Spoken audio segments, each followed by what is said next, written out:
Saya ingin mengajukan proposal kepada negara, kepada pemerintah, kasih saya waktu 2 tahun, saya akan memberikan orang yang tadi pengangguran, dalam 2 tahun ke depan 5 juta orang akan punya lapangan kerja baru, gitu ya. Pertanyaan adalah, lu gila ya, lu sontoloyo memang. Dan memang sontoloyo gitu ya. Kita harus no box, bukan out of the box lagi, kita harus no rule, karena sekali lagi,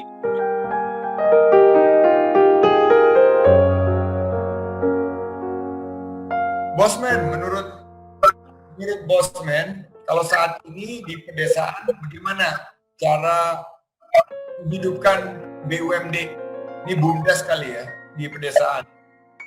Dan bagaimana juga Bosman bisa merangkul dan membuat marketplace buat produk-produk UMKM. Ini ada 2 pertanyaan. Silakan Bosman. Oke. Sebentar saya catat. UMKM marketplace. Oke, gini sebentar. Jadi sahabat semua tahu kalau saya punya prinsip ekonomi yang mempengaruhi bisnis model saya, yang mempengaruhi tindakan saya gitu ya. Saya ini anti negara berbisnis. Ini harus dijelaskan lagi. Negara itu regulator, pemerintah daerah itu regulator, bisnis itu operator. Berarti kalau BUMDes itu adalah dia operator, dia regulator, dia operator.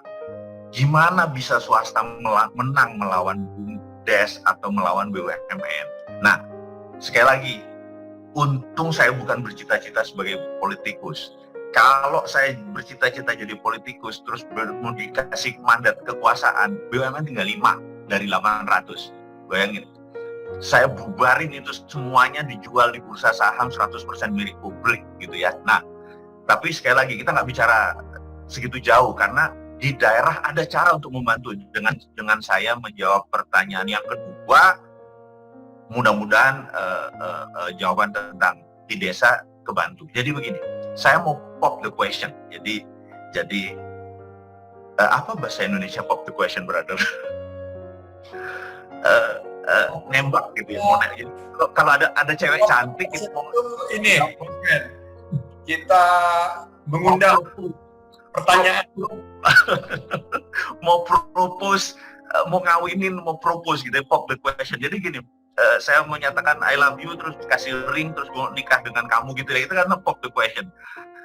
Jadi gini, saya ingin di media kali ini, waktu kita terbatas, tapi dengan 5 menit ke depan saya mudah-mudahan bisa menyatakan gitu ya, cinta saya kepada NKRI, bangganya saya dengan Republik Indonesia ini, negara satu-satunya yang paling unik karena memiliki 6 libur nasional agama gitu ya, yang lain nggak ada gitu.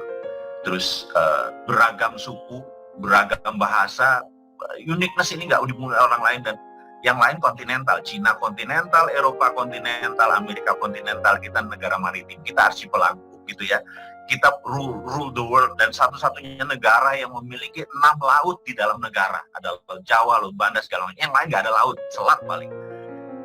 Unik sekali negara Indonesia ini, nggak ada samanya, dan ke depan peluangnya menjadi menarik, karena sekali lagi, setiap tadi threat pasti ada peluang. Nah, kita mau bicara dengan skala adalah ini ada peluangnya. Begini, saya ingin mengajukan proposal kepada negara, kepada pemerintah. Anggap chief, saya selalu menyebut chief SU ini sebagai chief karena sebentar lagi dia sebagai chief in command gitu ya. Kasih saya waktu 2 tahun, saya akan memberikan orang yang tadi pengangguran, dalam 2 tahun ke depan 5 juta orang akan punya lapangan kerja baru gitu ya. Pertanyaan adalah, lu gila ya, lu sontoloyo memang. Dan memang sontoloyo gitu ya. Kita harus no box, bukan out of the box lagi, kita harus no rule, karena sekali lagi, sekarang ini kita, menurut saya, di wartime. Jadi economic at crisis, economic at normal, economic at war, itu beda strateginya. Jadi kalau di economic at crisis, Pak Rizal Ramli sudah membuktikan di zamannya Pak Gus Dur.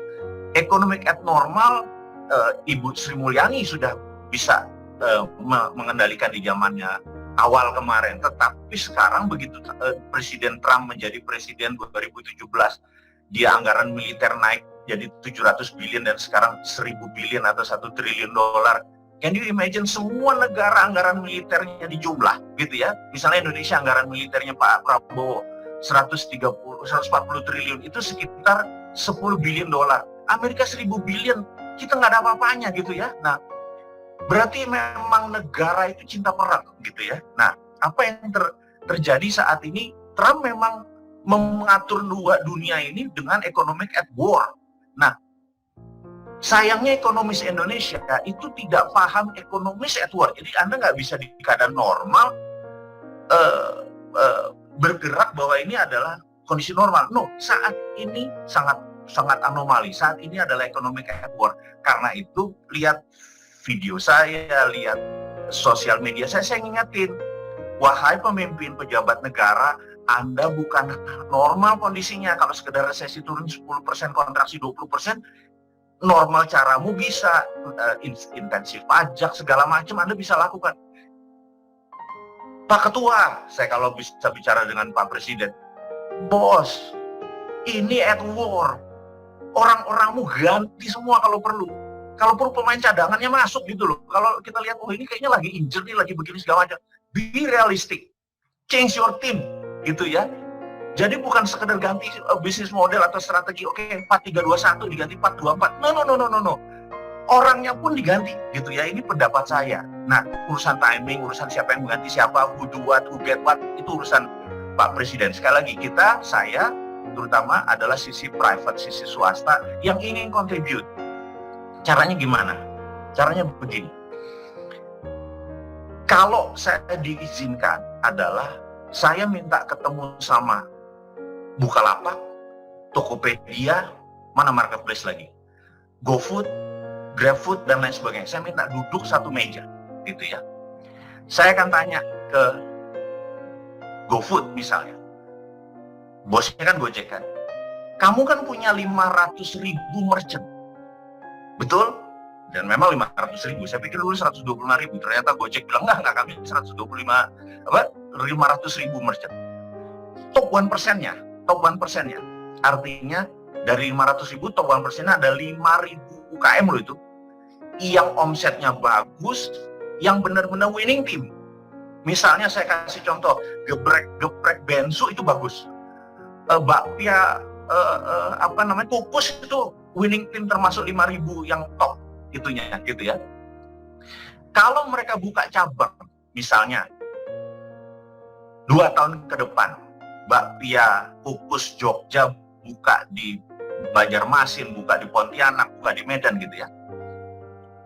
Oke? Terus fundingnya bagaimana? Pertanyaan begitu.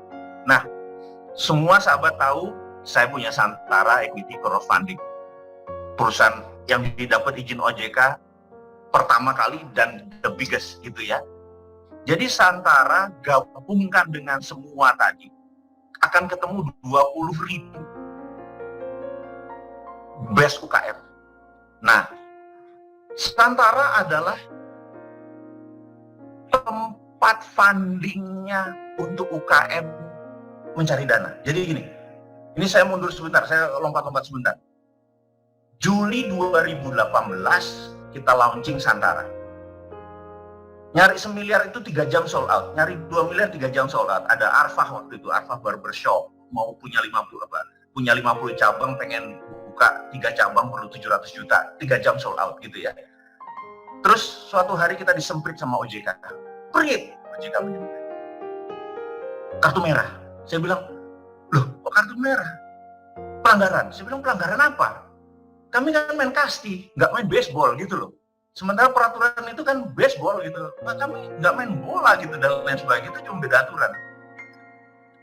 Tidak ada aturan mainnya. Terus saya bilang, bos, kalau di Singapura, di negara modern, begitu sebuah bisnis tidak ada peraturan, maka masukkan kami ke regulatory sandbox. Anda cukup ngawasi aja. Oh nggak bisa gitu ya. Akhirnya kita ketemu personal, berhadapan bukan sama pejabat. Saya bilang, kami kan nggak ada peraturan, bos. Di agama saya Islam itu semua halal kecuali yang Allah haramkan gitu ya. Kalau OJK ini jangan-jangan semuanya haram kecuali yang dihalalkan oleh OJK. Lu lebih hebat dari agama gua, saya bilang gitu waktu itu ya. Ini pendapat pribadi. Nah, akhirnya saya emosi ya, maksud saya emosi itu gini banget sih mau nolong. Kalau Anda punya aset 50 miliar, 100 miliar, kalau mau cari pendanaan kan bisa ke IPO, listing di bursa, bener nggak? Kayak brother Sandi punya banyak gitu. Tapi kalau Anda punya cuman cabang 30 biji semuanya nyewa, mau buat cabang ke 5 lagi, jaminannya apa? Nggak ada, ke bank nggak bisa, IPO nggak bisa. Begitu, terus kemana? Saya bilang, itulah ke Santara, ke equity crowdfunding gitu. Tapi peraturannya tidak ada gitu ya. Jadi teman-teman Santara yang baik-baik ini pada melakukan lobby. Saya kan orangnya orang Jawa Timuran, banyak emosi aja gitu. Saya lapor ke salah satu senior saya, Pak Dahlan Iskan. Saya bilang, ngapunten bos, saya ngadep. Saya bilang, Anda pernah nyelamatin saya minta lagi. Saya berdua Pak Imawan. Saya bilang, Pak, saya pengen gini. Dia cerita, oh gini mas, udah listing berapa? 18. Aduh, kalau di atas 100 mungkin saya nyaman katanya. Karena kalau 18 ke bawah 100 itu metodenya belum proven. Terus gini deh, kamu ke Cina. Nah, Pak Dahlan kan apa-apa Cina kan. Karena terus dia bilang, di Cina itu ada Shanghai Stock Exchange, itu seperti Bursa Efek Indonesia. Tapi ada Shenzhen Stock Exchange, itu Bursa Efek UKM katanya gitu. Kita ke sana 3 minggu bersama teman-teman semua mempelajari. Bener, 20.000 lebih UKM itu pendanaan dari sana. Nah, cita-cita kita kan pengen buat begituan gitu ya. Nah, terus bagaimana kok izinnya nggak ada gitu? Jadi teman-teman cara formil, saya biasa cara nakal. Kan pengusaha harus nggak ada matinya. Pengusaha kayak brother Sandi ini punya cara ribuan gitu ya. Saya mikir aja.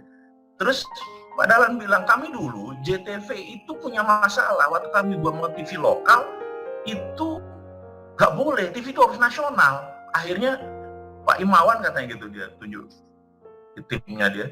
Ini menuntut negara, perbuatan yang melanggar hukum dilakukan negara, gitu ya. Wah, saya bilang menarik nih. Jadi saya harus menuntut negara. Monggo, wah ini agak gila nih. Saya seneng ya yang out of the box begini nih. Terus saya mikir, ketemulah beberapa sahabat. Kan kalau kita pergi ke IPO, itu kan bagi hasil, bener nggak? Ya kan? Bagi hasil. Dividen bagi hasil, bagi untung. Ya bagi rugi juga. Konsep kita yang listing di Santara Equity Crowdfunding kan bagi hasil. Jadi UKM punya PT, 30% sahamnya dilepas ke publik. Cuman tidak boleh lebih atas 300 perusahaannya, aturan OJK. Oke. Saya mikir, berarti kalau ini bagi hasil, ini bebas riba. Wah, ada bahan. Saya bilang, oke, saya mau menuntut perbuatan yang melanggar hukum dilakukan oleh negara karena melanggar hak konstitusi saya untuk bebas riba. Waduh, saya pikir semangat saya langsung. Bodoh, walaupun cuma sendirian nih, saya bilang saya fight, saya bilang gitu.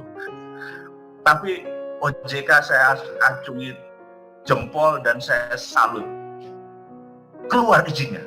Wah, saya bilang baik bener loh, belum sempat kita emosi dan melakukan hal itu, kita ketemu di tengah, akhirnya kita bersahabat sekarang dengan OJK. Dan OJK sekarang di belakang kita mau ngapain, karena apa yang bisa menyebabkan pendanaan UKM di masa corona ini? Ya pakai equity crowdfunding. Dan kita satu-satunya yang punya saat ini, setiap bulan ada 3-5 perusahaan. Tapi kita bilang kalau pakai Gojek, pakai GoFood, pakai Grab, itu kan ketemu yang the bestnya, benar nggak? Nah, sementara teman-teman kita yang sudah hijrah 3.0 hijrah, jadi saya membagi hijrah itu 3. Hijrah 1.0, dia berhijab, dia berkosmetik Wardah, dia mau luarnya. Hijrah 2.0 adalah makanannya mau halal gitu ya, karena itu bisnis yang ada musola makanan halal, itu bisnisnya rising, jadi middle class muslim naik. Dan terakhir adalah hijrah 3.0, income-nya mau halal gitu. Itu di mana tempatnya? Satu-satunya tempat daripada deposito adalah bagi hasil langsung masuk UKM. Jadi bisa dibayangkan, kalau ini digencarkan oleh pemerintah, ada 5.300 triliun uang di bank yang hanya dapat 3-4% deposito mungkin, separohnya turun langsung ke UKM, selesai ekonomi kita tumbuh, dan satu cabang misalnya abnormal aja ya, itu bisa 30 sampai 40 employee karena 7 hari seminggu, terus 24 jam bahkan ada. Kalau kalikan 200 berapa tadi, 50.000 kali 4, ini 2 juta langsung dalam waktu 2 tahun ke depan tentunya. Jadi ini mengkombinasi peluang tadi dengan peraturan. Tapi sekali lagi, saat ini peraturan sudah ada, Santara sudah punya, yang belum adalah pemerintah panggil kita dan ini membicarakan nasional. Karena kalau kita sendiri yang campaign ini lemes. Brother Sandi tahu sekali peluang Santara ini, tahu sekali peluang urun dana, bahkan berkali-kali government harus turun tangan. Jadi gini, kita berdua, saya harapkan menjadi motor, menjadi keisengan. You are the guy yang sangat out of the box, suka menerima perubahan, apalagi perubahan itu untuk maslahat umat gitu ya. You fire up di dalamnya langsung gitu. Saya berkali-kali bicara dengan Chief Sandi ini, teman-teman boleh saksi. Kalau udah bicara dengan agama, umat, publik, dia fire up gitu ya. Dan manusia di depan saya ini integritasnya saya acungi jempol. You know what integritas? Integritas adalah do the right thing when no one see you. Melakukan hal yang benar begitu orang walaupun tidak ada yang melihat. Dan saya kalau ketemu dia Senin sama Kamis saya paling awkward karena dia puasa gitu ya. Jadi dan dia nggak cerita mau puasa gitu ya. Jadi that's integrity gitu ya. Nah, diskusi kita hari ini adalah tentang be a man gitu ya. Brother Sandi selalu bilang kita harus memisahkan, inilah momen from boy dari anak-anak harus jadi a man. What is a man? What is a be a man gitu ya? Apa sih menjadi man itu? Be a man adalah do the right thing and do the thing right. A man, seorang man gitu adalah mereka melakukan hal yang benar dengan cara yang benar. Inilah momen untuk government atau untuk pemerintah do the right thing, be a man. Dan kita bangsa Indonesia juga sama-sama gandengan tangan, kekuatan berjamaah, gotong royong, be a man bersama-sama. Saya yakin, maaf ngomong ya, mungkin kita harus pakai, Unilever bisa keluar dari Indonesia. Semua big multi company bisa keluar karena UKM tumbuh gitu ya. Saya rasa saya ngomong kebanyakan nih brother. The floor is yours.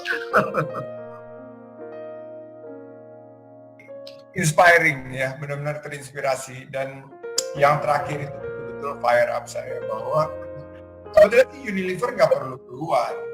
Kita perlu kompetisi karena kompetisi itu membawa yang terbaik dari yang kita miliki. Inovasi itu keluar kalau kompetisi.